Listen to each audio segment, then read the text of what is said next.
Welcome to VEP Wellness Tips with Gary and Larry. What are we going to talk about today, Gary? Let's talk about what we're here to talk about, burnout. What is burnout? What do you know about burnout? Teach them something, Gary. Man, well, personally, when I've experienced burnout, it really involves exhaustion. Physical exhaustion. Physical, mental, not wanting to pick up to go see another patient or answer another email. Ugh, exhaustion. So one of the main symptoms is physical exhaustion. There's two other components to it. Yeah, usually they talk about depersonalization and lack of efficacy. What does depersonalization mean?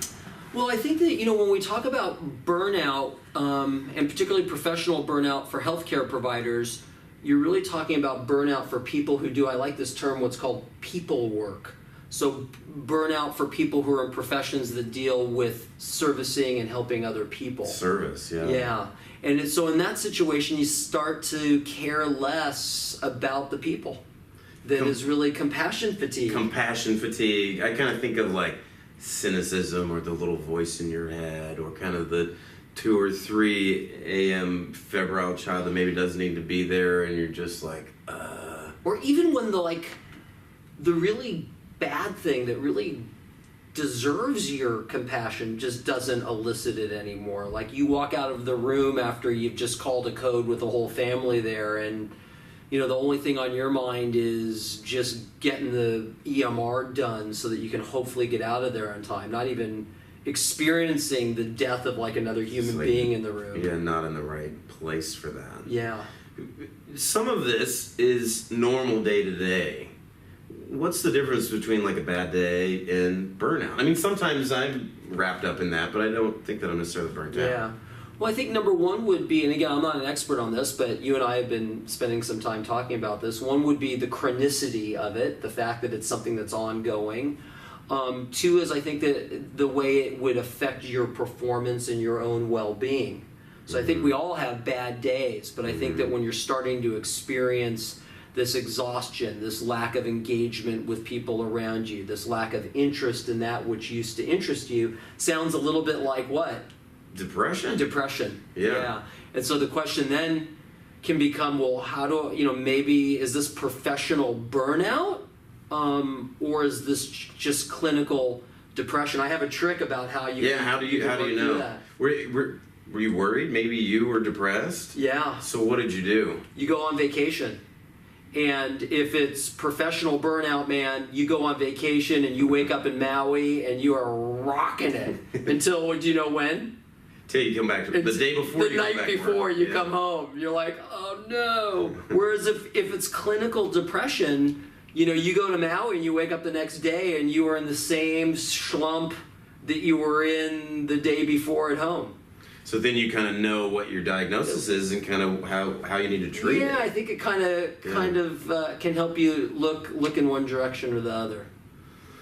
75% of surveyed emergency care providers report symptoms that are consistent with burnout. Very common.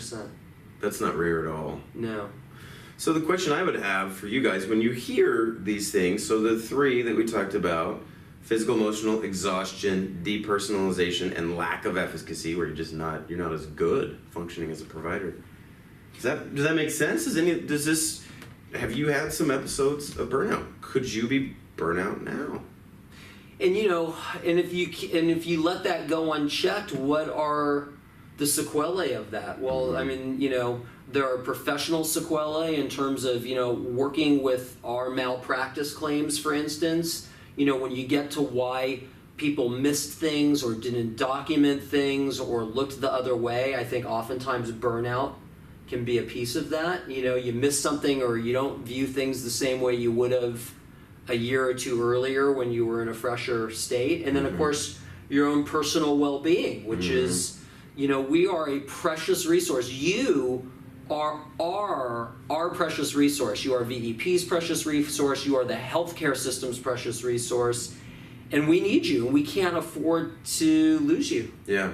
And the good news is there's a lot of things you can do to both get well and happier and have a better work and professional life. I'm going to plug the book The Do stuff it. we've been It's talking working. about. It's been working for Page us. 21 of this book. This is available to you. Dyke Drummond, Stop Physician Burnout. So, what's the email address? The email address is burnout at VEPhealthcare.com. I bet even you can remember that. Burnout at VEPhealthcare.com. Send us an email if you want the book. We'll send you the book. It's on VEP. We care about you. We want to get you some resources. Send us an email and we'll get the book out to you. And we're going to continue the conversation about burnout, wellness, what you can do with these videos. So stay tuned. Great. Be well, everybody.